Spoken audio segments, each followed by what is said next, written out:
It's not fashionable to speak this way about retail space, but we're all on hallowed ground tonight. It was in October of 1990, less than 3.5 years ago, which I find hard to believe, that Borders Bookshop first opened in Philadelphia and had its first reading here in this space. Rachel Simon came up that escalator wearing a wedding dress and proclaiming her marriage to her fiction.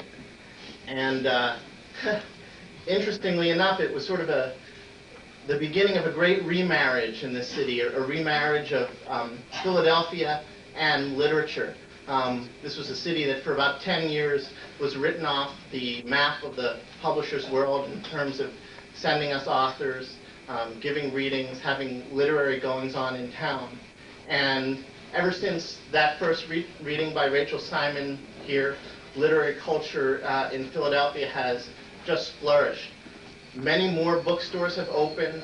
Many more literary magazines have started out. You can't go into a bar or a cafe in town without finding a reading. And it's nice to see you all back here where things got a jump start back in October of 1990. Rachel Simon sort of proved to be the hors d'oeuvre for a literary feast that we've been eating ever since. And I think it's nice also to note tonight that we're I say we because I still feel very, very attached to this place, that Borders is appreciative of local talent and local writing and a local love of literature, and it seems only appropriate to me that the Pulitzer Prize-winning and National Book Award-winning author who appeared here tonight was shoehorned into the 5:30 spot to make sure we could save the prime time for Rachel Simon. Also sort of an indication of the spirit and the coming together of the city around literature in this book is that we've really got a multimedia event for you tonight. Sharina, a friend of Rachel's, has built this fabulous car, which you must come up and see and get your book signed on the dashboard of afterwards. This is Loretta, and it is a character in the book.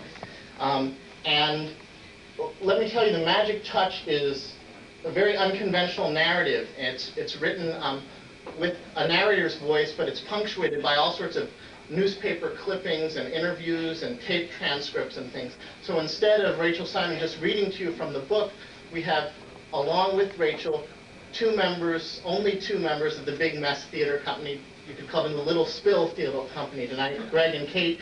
And Rachel will read the main narrative, and they will chime in with the sidebars and parenthetical bits of the book.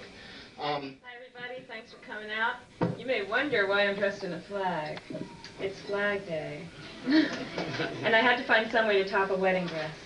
So this seemed to be about the best idea. I'm going to be reading an excerpt of the first chapter of the book, for those of you who know this book. And since it's an excerpt, I have to give you a little bit of background information. This chapter takes place in a very small town called Fossilfink Falls. It's a tiny mining town in Anthracite County, Pennsylvania. Fossilfink Falls is so remote, it has only one road out of town, which can easily get washed away in bad rains. And also, because it's so small, they don't have a hospital when people have medical problems. They have a clinic. The clinic is in a renovated farmhouse. And this is an important thing to know because I'm going to mention kitchens and such. That's because it's in a renovated farmhouse. And the other thing about this clinic is that it only has 3 nurses working there and 1 doctor who isn't there regularly. He just travels there from time to time. He splits his time among several similar clinics in the county. This chapter is called A Promise Fulfilled. When the pregnant teenager came to the clinic, she seemed so serious, dressed to the zeros in a plaid maternity dress and clogs. She entered the front door with eyes that seemed haunted, as if layers of ghosts lived inside her. And as she approached the front desk, she spoke in the calm words of someone who'd tucked pain in a back pocket. "I think," she told the nurse on duty, "I'm ready for my baby." Nurse Molly B. had never seen this auburn-haired girl before, despite having worked in the clinic for years, and Nurse B. paid attention to every who's who in Fossil Fink Falls. Plump, yet perpetually famished, B. stuffed her soul with fantasies of being a gossip columnist. But instead she was stuck in a boondock that had long ago been strip-mined down to infertility. All she could gossip about were people as trapped as she. So she scrutinized this girl and, aha, homed in on a naked ring finger. "Your husband," Nurse B. asked, "know you've made your way here? We can call and tell him." The teenage patient smiled politely. "I'm not married." The thrill of this news propelled Nurse B. backward in her chair. She composed herself, adjusting her lacquered hairdo. "You've been seeing the doctor at another clinic? It'll take him time to get to us, but I can track him down." The girl shrugged. "I've been doing my own doctoring. I'll just see him when he comes in." "No, doctor." "All right," B said. "You need to fill out some forms. You are insured, I have money." The girl reached for a pen, and Nurse B mentally paparazzi'd every detail. No jewelry, no cosmetics, so she could broadcast this story later to any ear within drooling distance. It would provide entertainment for at least a week. Nurse B had friends all over this Pennsylvania valley. Little did she know how widespread her audience would eventually be. Interview with Celeste from Spiritual Nudity Movement Today. People still ask me if I can remember my birth. I guess they figure that since it made such headlines for a while, it should somehow be imprinted on my mind. But of course I can't. I wish I could. Was I scared in my mother's womb? Sad? Or too preoccupied with myself to notice she died? I hate to think so, but I've been intimate with lots of people. And I've learned that when we're caught up in our own mess, we don't think of others. No one's above this, despite what your readers might believe. Not even me. The teenager was breathing normally, so once B freeze-framed the visual highlights of the girl's body, she set about investigating the girl's written information. She glanced at the papers piling up on the desk and gagged.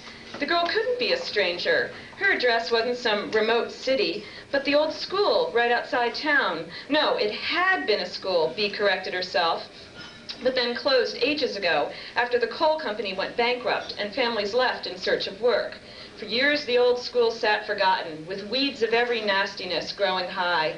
Then the property was bought by a stranger, Edwina Kipplebound Roontoon Kelly, a wealthy eccentric from New York City, who imported her utopian ideas to Fossil Fink Falls and turned the school into an orphanage. She called it, Natch, the Kelly Home. Children came from all over the country, not only the truly orphaned, but kids whose parents had other places to be or other people to love. Now pink and set behind an iron gate, the orphanage was known as a place where kids ran about unsweetened, unfiltered, and unpreserved, free of additives, religion, and television. They were educated, the older kids taught the younger, but they were also allowed, no, they were emboldened to create themselves, to pick their own names, develop their own talents. And how outlandish were the talents they developed, or so went the rumors. Kids who could understand the language of animals, or catch a piece of sky in a jar, or turn other people into trees. To what end these talents were to be developed, no one knew. Speculation bubbled up from time to time, but always simmered back to the stock understanding that these were just rumors, possibly even generated by Edwina Kelly herself, who was, as far as the locals were concerned, a little cuckoo. After all, this was the lady who'd installed an iron gate across her drive that declared, to know oneself and be a squire, to serve the world and be a knight. You have to be kind of flaky to do that. Locals always steered clear of the orphanage, though not just because of Edwina Kelly. When the place first opened years ago, Edwina Kelly had marched the children into town one morning, a ragtag menagerie dressed in oddball clothes, tall and short, boys and girls, post-diaper to post-puberty. They wore a hodgepodge of clothes that broke every fashion barrier. Mod, macrame, greaser, mini, rock star, migrant, Maoist, hootenanny, haute couturist, cardigan allurist, black leather purist, American tourist, spandexed, cross-sexed, Tex-Mex, and jeans. And as this motley crew had crossed the town green, Glooper Flugel, who was working off his morning blur at the coffee shop, peered out the window and proclaimed they looked like a circus from hell. They give me a fear, he told everyone. Best stay away from them. The few who witnessed subsequent dawn marches agreed with Gloop, but soon Miss Kelly and her orphans ceased the walks. Thereafter, they rarely came to town, and Glooper's pronouncement held sway. Nurse B, however, wasn't sure she concurred with Gloop. The orphans seemed decent, maybe a little rambunctious and sacrilegious, but they never displayed any weirdo talents, and though they were rather fast, at least they used birth control. Until now, that is. Nurse B squinted at the girl. "You're not one of the orphans we've seen before," she said. "You new out there?" I'm not in the orphanage, the girl said. I live at the orphanage. My name is Marina Kelly. My mother is the director. Nurse B blinked and floated an image of Edwina Kelly on the girl's face. The old double exposure trick, most effective genetic test ever devised by gossip kind. Well, what do you know? Same nose, same cheekbones, same thick lips. I didn't know Miss Kelly had a child. It's not exactly new news. Shouldn't she be here with you? She's got a class to teach. A class? This is more important than a class. The hospital will take care of me. Does she even know you're here? I left her a note. You're about to have a baby. A note should take care of things. Where did you leave it? How can you be sure she'll see it? Marina set her hand flat on the desk. I have been her assistant for 10 years. I know where she keeps her messages. Nurse B said nothing, but her mind ticked off each person she'd call, who would then call someone else, the news spreading across the valley like the lighting of a giant Christmas tree. Okay, Marina said. Now, can you show me to my room? Whole 9th month in the office, finishing work before the baby came. But in the Kelly home, anything was cool, even being a grind. Besides, she did the one thing that was viewed with awe. She had these incredible dreams. She'd spend hours describing them, stories of Chinese peasants and Mexican farmers and people from the Revolutionary War. We loved listening to them. But when she got pregnant, she just concentrated on office work. Now, this was a big disappointment. Some of us tried to coax her out of the work mode, but the only one who could was this boy who knew how to sculpt bread. He made her sourdough flutes, and even though she'd never been musical, she took to those flutes like Bach to the organ. So no dream talk, but good tunes, which made losing the dreams okay. You know, I had forgotten about those flutes until now. But I still can't remember the boy's name. Shit, this is gonna drive me crazy. Nurse Regina Patchett, long of nose and long of legs, escorted Marina through the hallway toward her room. "Oh my, look at the sun," she said to Marina. Unlike Nurse B, Nurse Patchett didn't see her job as a vehicle for gathering intelligence. In fact, though Patchett was married to the local minister, she never leaked out the slightest detail from the clinic to him, even when she knew it would embellish a sermon.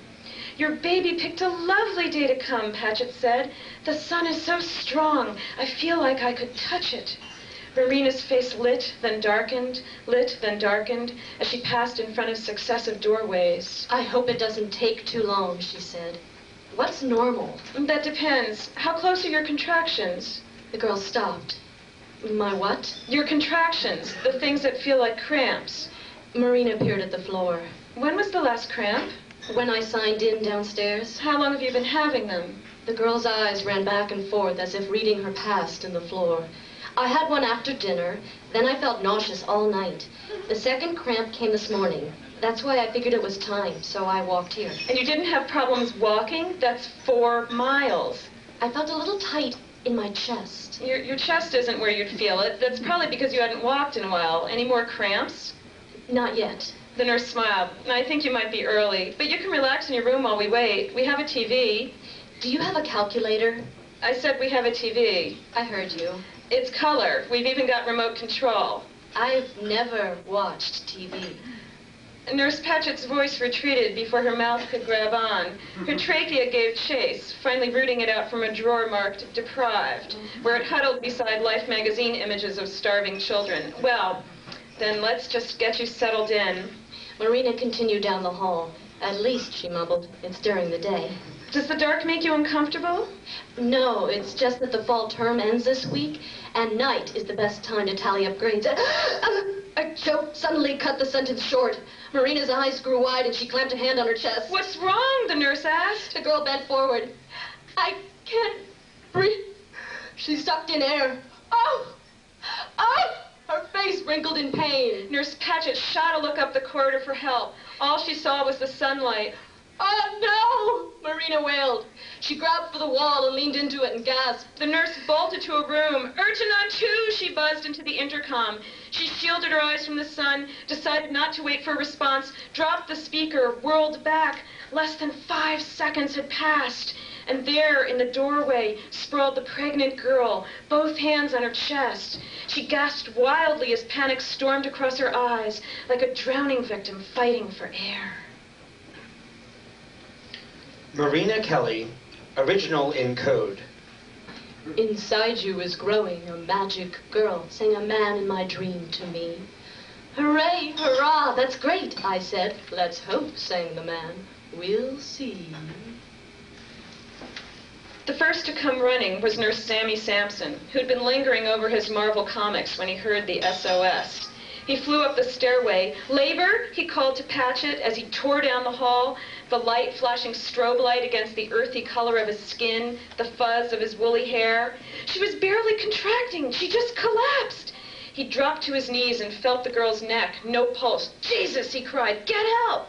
But he knew it was pointless. Dr. Twitcox wasn't due till tonight, and when he showed up, he'd be crocked.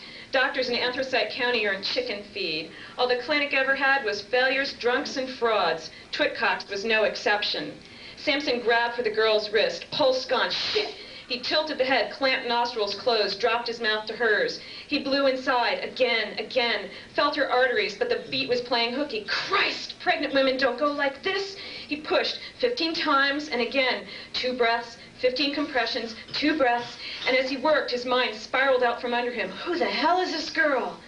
Nurse Sampson had gone to the same schools as everyone in Anthracite County, and in his youth lived a life of loose pants. So he recognized all the ladies around, and sometime he would have seen this one, wouldn't he? No doubt about it, with red hair like that. What about her eyes? He opened his eyes. 1 compression. Looked at hers. 5, 6. Her eyes were closed. Pulse still flat. He pounded at her chest. Stay professional.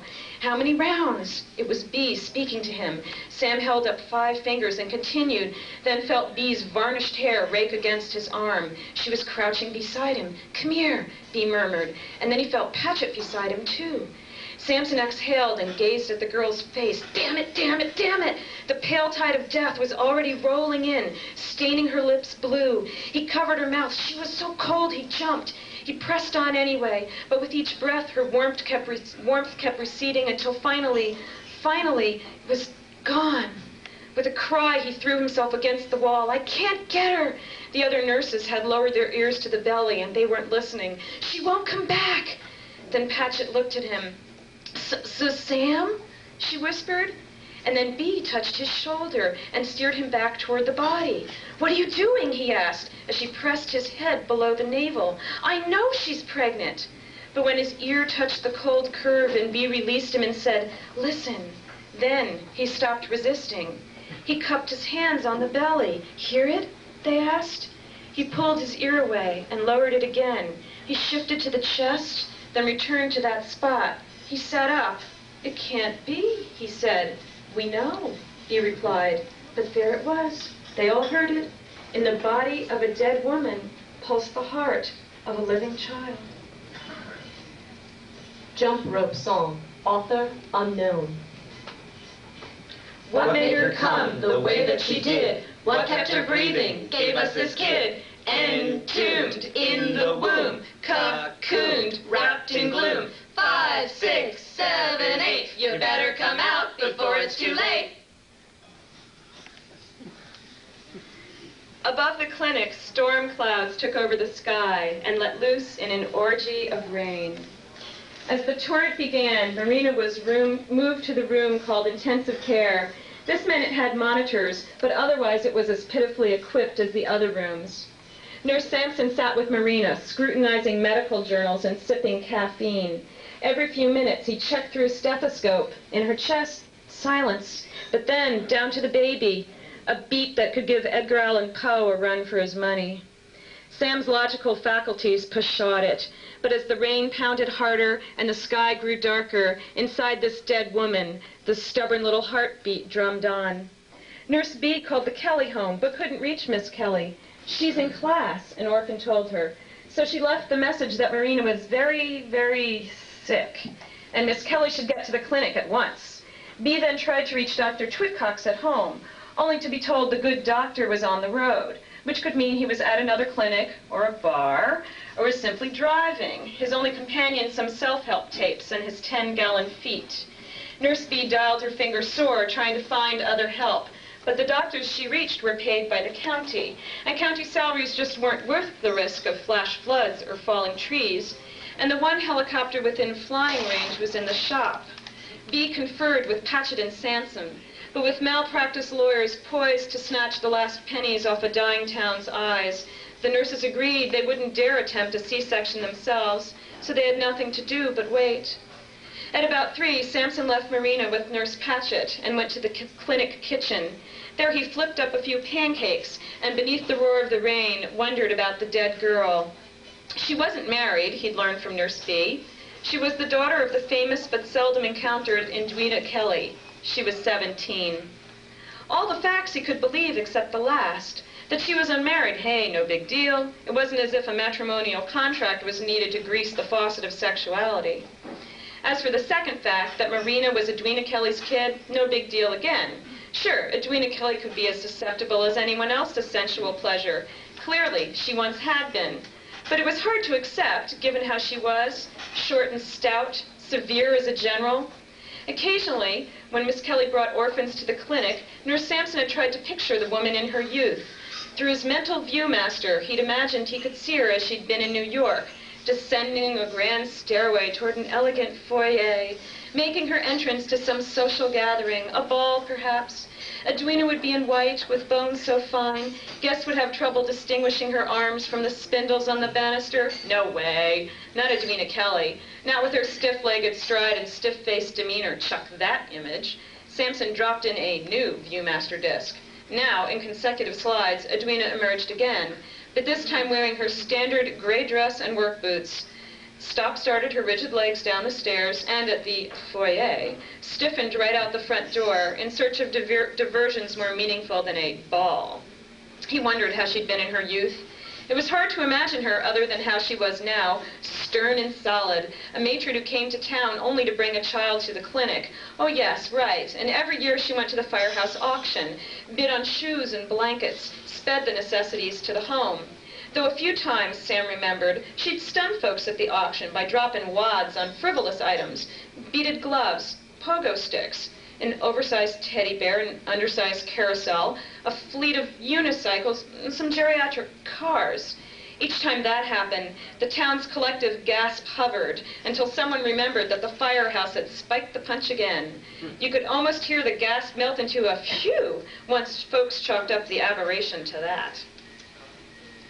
Bob Mooney, letter to the editor, Vanity Fair. We loved growing up in the home. Miss Kelly raised us to be what she called knights of the world. People who went into the world, which she referred to as a battlefield, to do good turns for others. To be a knight, you had to master 2 things. One was the traditional chivalrous qualities, charity, valor, self-sacrifice. The other was battle skills. But not traditional battle skills. Our weapons, Miss Kelly taught us, are ourselves. In other words, the harder we strove to develop ourselves, the more effective we'd be on the battlefield. She helped us do that, however that might be. Plus, she gave us a freedom most kids can't even imagine. Though I don't mean Miss Kelly was never judgmental. It just wasn't in a way that restricted us. Her judgments came only when we restricted ourselves. "What are you doing?" I remember her asking once. Rick had some Disney coloring books from the 5 and 10. We froze. Miss Kelly strode down the living room, eyeing us. We all held our breath. At the far end, she said, "Coloring books are for people who want walls. Do you want walls?" Rick said no. "Do you?" she asked me. I said no, too. One by one, we all did. Then she snatched the books away and stacked them under her arms. "Ah," she said, "Disney. Maybe his crew was creative, but that doesn't mean that you should take his ideas for your own. You are all you, not anyone else." She sighed. "Get up," she said. We rose, slouched and scared. "Are you a Xerox machine?" she bellowed. "No," we replied in unison. "Well," she said, hitching the coloring books under her arms, "then stop acting like one." She turned and marched out. Now, Samson thought, when it came to that third fact, that Marina was 17, that made the nurse shudder. 17, pregnant, not so hard to believe. They'd had girls that age before. But dead, finis, kaput, right in the clinic, before their eyes, with pills and know-how and Sam's own please, please, aching to the bottom of his mission? No, that couldn't happen. 17! The pounding of the rain hit rock concert decibel. He shoveled in a pancake. It tasted like silt. He peered out the window. Fog spread-eagled across the valley. Ribbons of rivers writhed down the single road out of town. He swallowed and was pivoting away from the window when he spied something moving onto the parking lot. A corps of soldiers, it looked like, marching beneath umbrellas. Sam stepped closer to the glass. The soldiers weren't chanting, and their feet, even as they struck the asphalt, didn't make a sound. But how could they? These soldiers were wearing sneakers. "It's the Kelly kids," he said, and bounded down the hall. By the time he reached the receiving desk, the marchers were crossing the parking lot. Sam could make out the boy who broke his nose last month, the girl he once treated for sunburn. And that had to be Edwina Kelly in the lead. There they were, the famous stiff legs of the head of the Kelly home. Kids in Sam's school used to imitate her, bend one's knees as little as possible, hold one's arms straight, even in the swing. Sam watched until the phalanx padded up the marble steps like 40 wet whispers. And when he opened the door, the children and Miss Kelly were standing beneath the hospital awning. "Edwina Kelly," he said, "I'm one of the nurses involved with your daughter's case. Please, may I have a word with you?" Miss Kelly glanced at the orphans.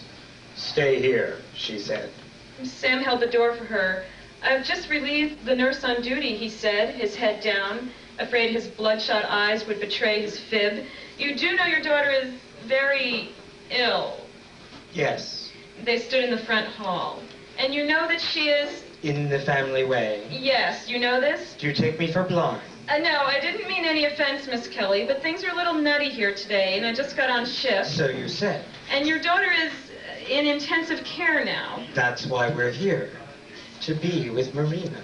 "Ma'am, not many people are allowed into intensive care." "Then we'll take turns. We need to give her our strength." "I don't know if that'll be possible." "I'll just have to clear it with the doctor then." Samson looked at his feet. "There's no doctor here yet." Miss Kelly glared at him. Then she glanced away, and for a moment her eyes widened as if she'd remembered something, and a darkness unfurled across her face. But then she blinked away what she was feeling. "If there's no doctor, and we're ready to care for her, I don't see any problem. Will you show me the way?"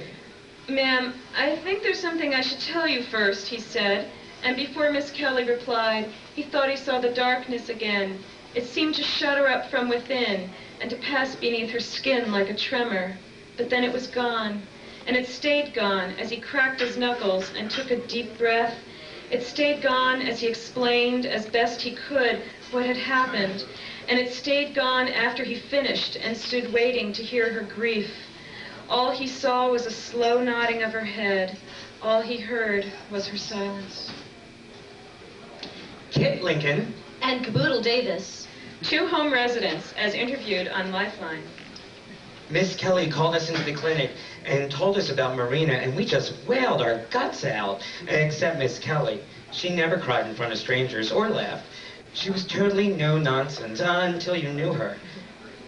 But she was frowning and kept wringing her hands, so we knew that she was in agony. She told us that there was hope for the baby, but it took us a while to calm down. Around 5, we went into the room and stood around the bed. The only sound was the baby monitor beeping. There was a male nurse looking over Marina, a black man, Samson, of course.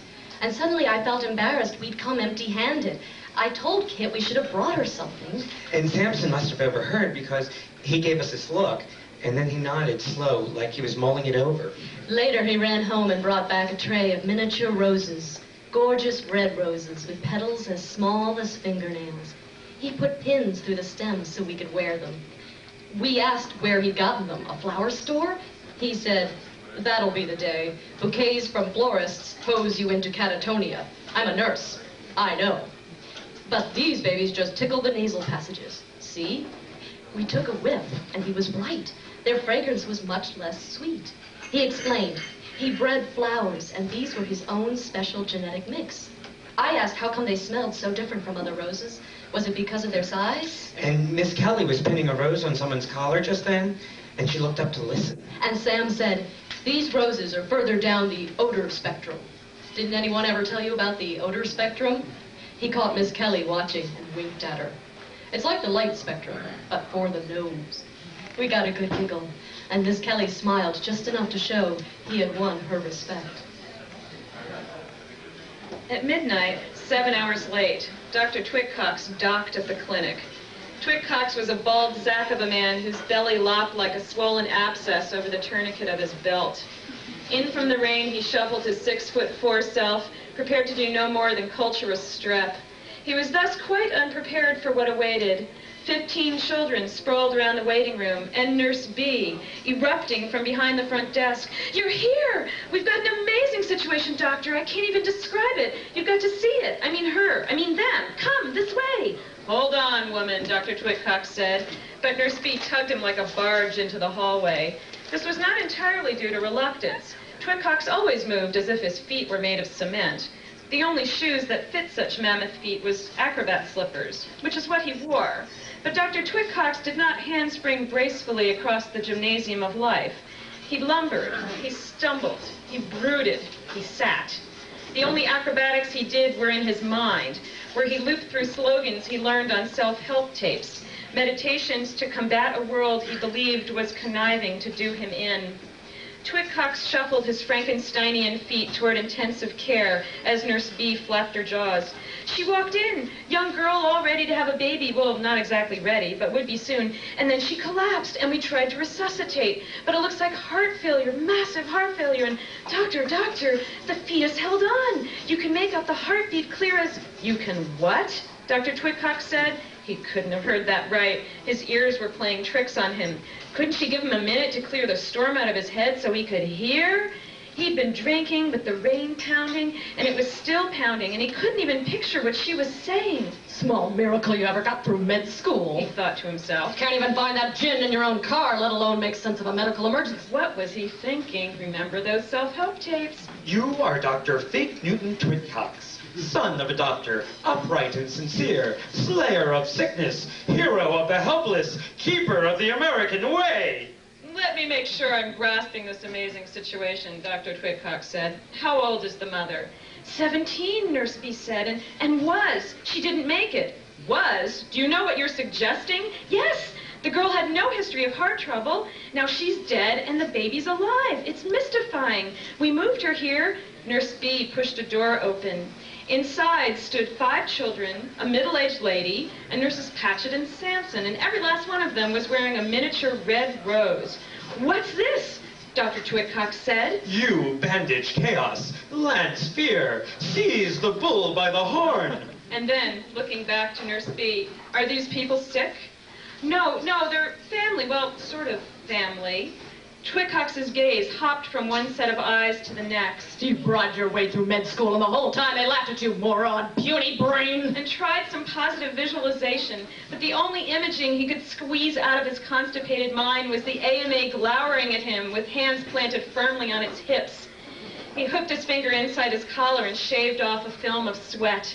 Then he inserted advanced self-help into his thoughts and cranked up the volume. You are the poo-pooer of snickering, the paragon of placidity. And, back in control, prescribed, remove these people. The intruders departed, closing the door behind them. Dr. Twitcox turned to the nurses. Now, explain. Nurse Sampson said, "We can't, but the fetus is alive. You can see for yourself." He motioned toward the monitor. The umbilical cord ceases operating post-mortem, Twitcox said. Evidently your machine has malfunctioned. But they do teach the umbilical cord in nursing school, yes? Nurse Sampson held out a stethoscope. Listen, he said. Twitcox had never liked tests. Besides, he was tired from driving and couldn't concentrate with all the rain. And was the gin in the car, or had he finished it in coal belch? Assess the situation. Right. You can do it. You can come out on top. The best defense is a good... Here, sir, Sampson said, waving the stethoscope. Twitcox reached for the limp instrument and clamped in the ear tips. Then he pressed the stethoscope to the woman's abdomen. He sighed and was about to roll his eyes when he heard it. Pump, pump. He picked up the instrument and landed it again. Pump, pump. He glanced at the nurses. He moved the stethoscope to the mother's chest. Flat sound of death. It could not be. Remain calm at all times. This is some kind of trick, he said. It's not, he heard. He closed his eyes and popped in super self-help.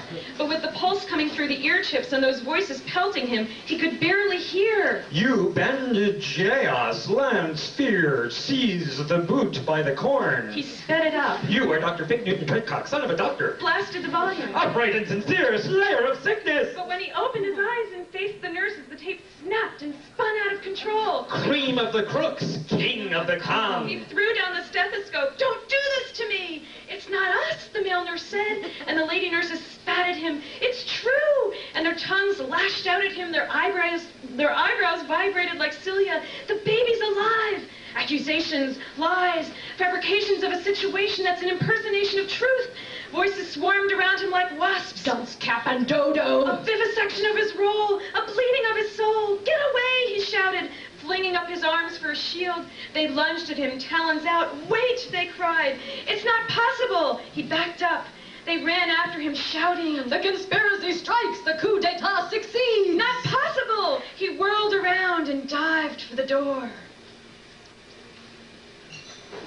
Broomcorn Jerry, as told to author.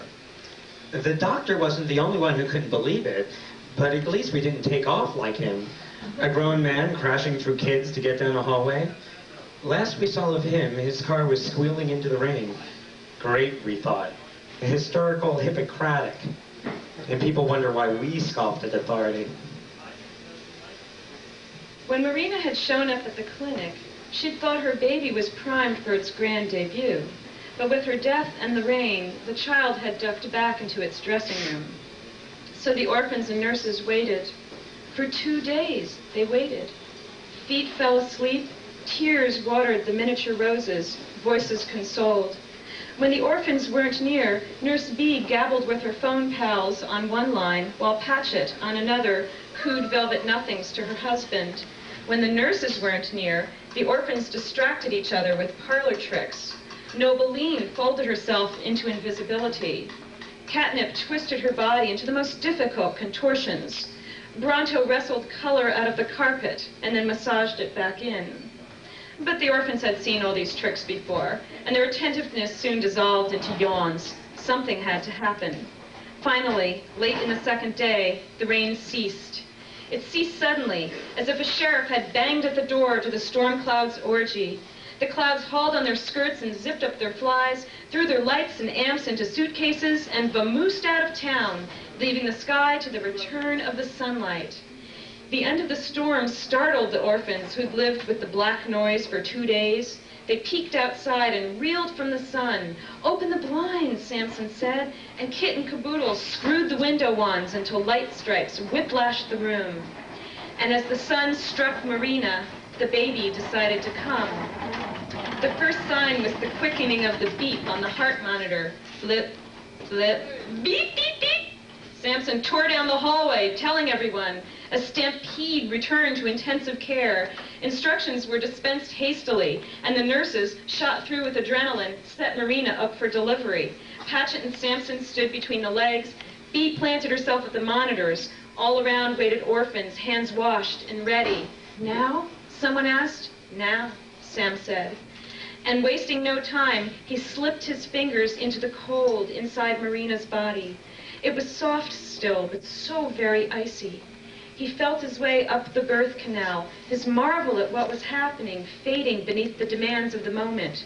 When he got to her dilated cervix, he felt the infant's head. "I've got it," he said, then worried how to get it out. "She's dead. She's dead." The thought stopped all logic. But before he could ask for ideas, he felt the child, without contractions or modern medicine or even a pair of forceps, begin to creep out. "What the?" Sam began, and then trailed off, because coming into his hands, he could feel the head. He cradled the tiny bulge and then felt the neck surge forward. How was this happening? But he had no time to think. This kid wasn't crawling out. This kid was going for the 6-inch dash.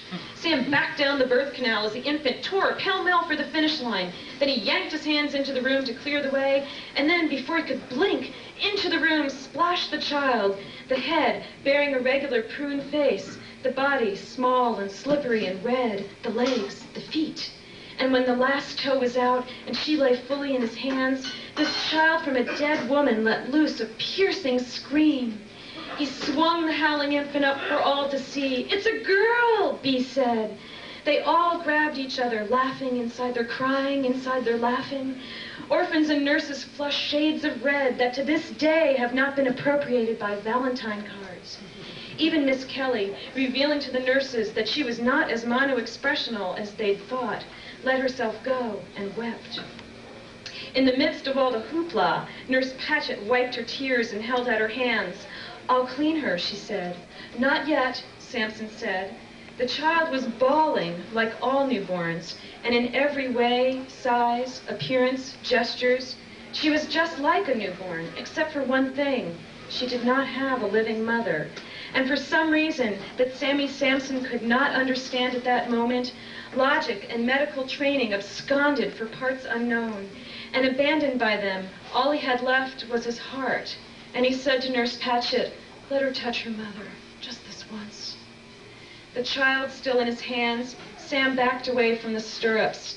He threaded himself through the orphans, who quieted as he passed, and Miss Kelly, who watched, wiping her eyes.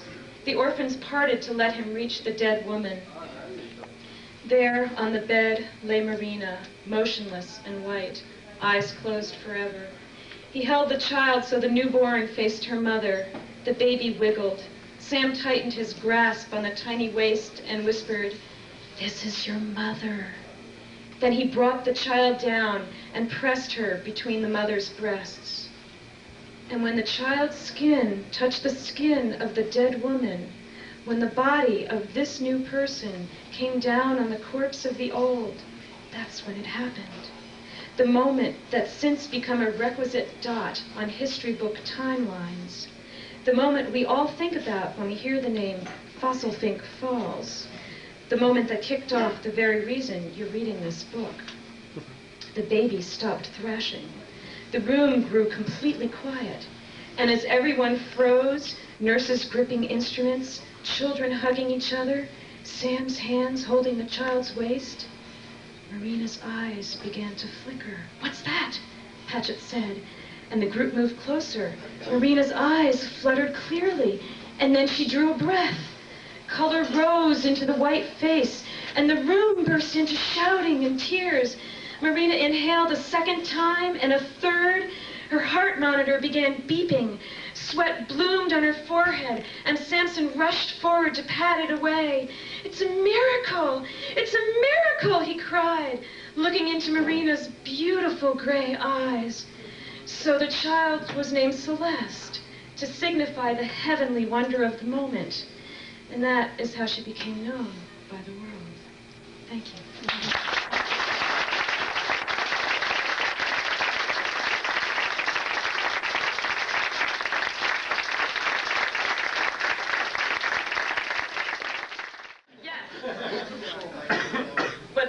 Yes, perhaps I should talk about the car.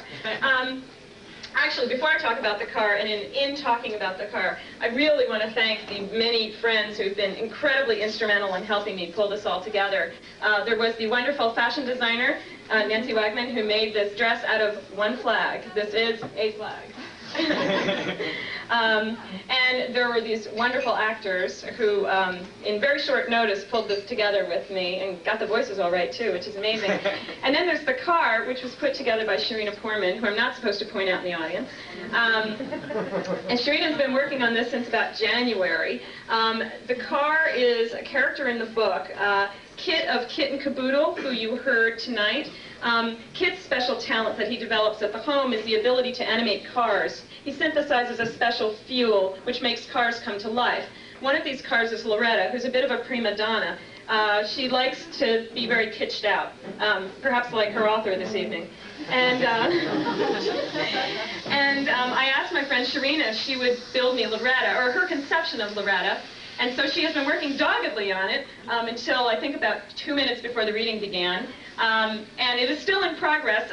Loretta will talk and light up and do all kinds of funky things, but she needs a couple more days for it. But she pretty much follows a lot of the descriptions in the book with a few exceptions. But one of the things that is exactly like the book is that she's upholstered in Hawaiian shirt.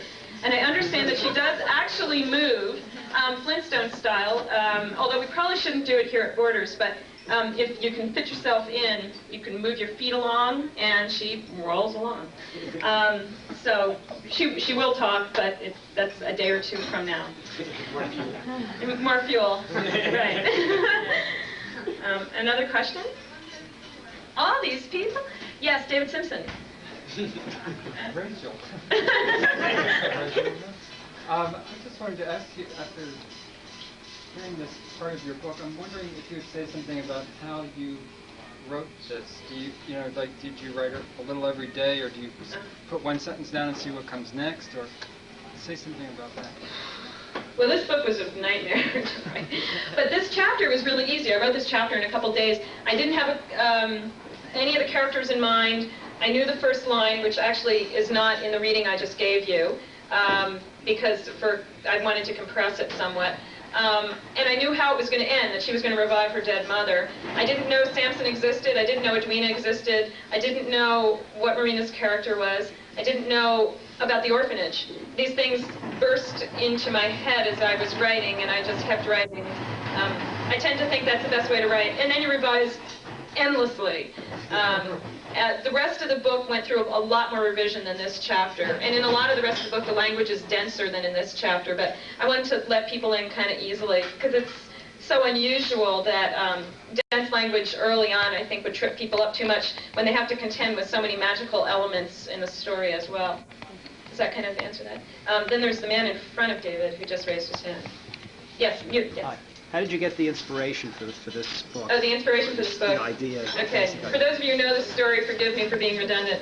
I was temping for a while, and I was working in an engineering firm, which will remain nameless, where I found a lot of the people were sort of unhappy with life and their jobs and their marriages and everything else, their bodies and their experience in the world. And they came by my desk all the time to flirt with me, and it was sort of this thing that seemed to drive them a lot during their days. And it started to get very bothersome because there I was trying to get my work done and I couldn't. So I speculated on why they were so compulsive about flirting with me. And it occurred to me that what they wanted was not so much me, but my youth. I was like 20 years younger than most of them.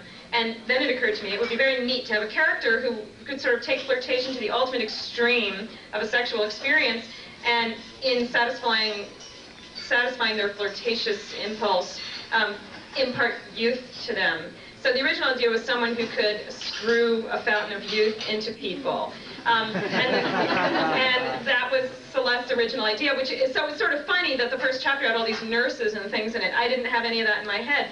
And then the more I wrote, the more I realized she was a healer of the spiritual element as well, and it really became a much more spiritual book than just a boff and bang book, which actually it really isn't at all. Yes? Well, I'm about halfway through the book. I'm curious about the Gacy guru. Is he the devil, or? You want me to give away the plot? I can't give away the plot. Yes? Why sidebars, and are they through the entire book? Sidebars. You mean the extracts, or what I call the found text, the parts that the actors were doing.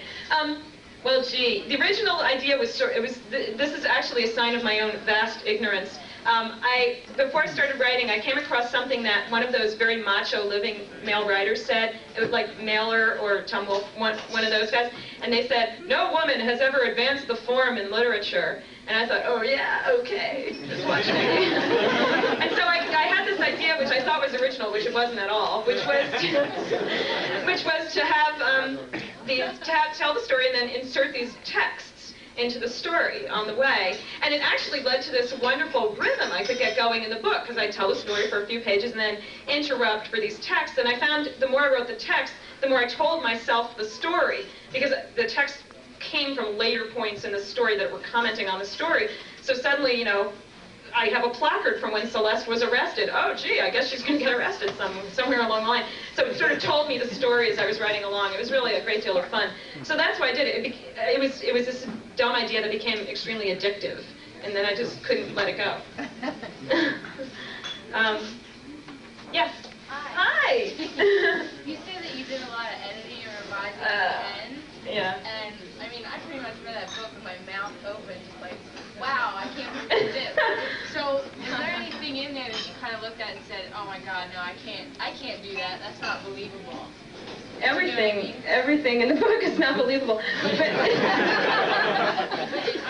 no, I don't understand your question. Was there something that you took out because you thought it was too off the wall? Oh, yeah. The question is, were there times when, let's see, the book is way over the top, and the question is, were there times when I was concerned that I was over the top, and tried to remedy that? The answer is yes. I think revising ultimately reaches a point where it's like ironing, and you iron out all those wrinkles, and you just make sure they're not there. And either you pull them out, you know, you take that fabric away, or you just hide it with some sleight of hand. And so I tried to hide things with good sleight of hand, so I hope I succeeded in that, at least for you. There was one or two other hands. Man in the blue shirt. Usually in a revived dead person, there's some brain damage. Do you explain anything like that later on in your book? Well, you have to read the book. Is there anyone? I don't want to neglect the wings. Is there anyone in the wings? No? Yes? No? Yes! Yes. Magic touches. Amazing. But I do have a serious question. I read the Philadelphia magazine piece about you, and they're talking there about Joanna shooting this cover. Is that the cover? What happened to for those of you who read, thank you for the question. For those of you who read the Philadelphia magazine article, it opens with this description of me posing for a jacket photo in a tutu. Obviously, I'm not a person who minds making a fool of herself. And the question is, what happened to the tutu photo? Actually, a man here is holding it. We can pass it around after class. What happened was Viking decided to be a little bit more conservative than I wanted them to be. And they picked the headshot instead and overcropped it. And decided to use the tutu shot for publicity purposes. So, you know, it was out of my control. But I had a fun night hanging out in a tutu and realized just, you know, I've done artist modeling before, but it can get really painful. And holding that pose in the tutu was pretty painful. This is much more comfortable. Flags are better than tutus. This is the moral of the evening. Brendan, how are we doing for time? You don't know. Who knows? Okay, one more question. In the back. I'm most interested in references to sex. Oh, yeah, I think a lot of people are.